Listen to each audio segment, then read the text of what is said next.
Like for part 3. Drug trafficking area task force that reported to the district attorney. And so he built a lot of political connections through his work on the task force.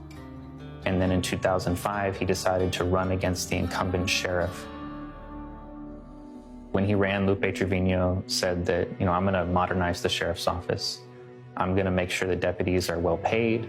I'm going to make sure that they have the resources to do their jobs. And I have the political connections with the commissioner's court to get that done. Over the years, at least 4 sheriffs along the border had been charged with corruption. To a public that had been burned by the men who were sworn to protect them, Trevino's promises sounded almost too good to be true. I came here in 2010 to the Valley, and he was the person who was there, who was supposed to stop that from happening. Hidalgo County was ready for a change, and they viewed Lupe Trevino as that individual who would bring in that change.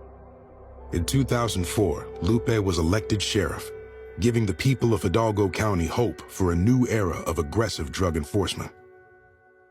Once he was elected, he was overseeing close to 800 employees, and he had at least a $45 million budget. And that made him the most powerful law enforcement figure in the county.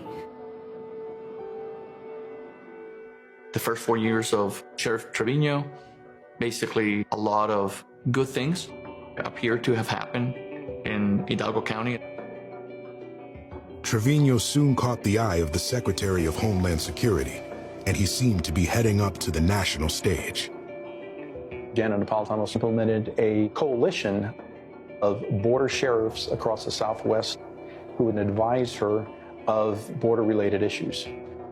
During the course of that coalition, Lupe Trevino was selected as a vice chair. He was being well-respected, well-liked. And it's about this time when the anti-narcotics task force or a group was put in place by Sheriff Trevino. And it was Jonathan Trevino, the one in charge or the commander of this task force.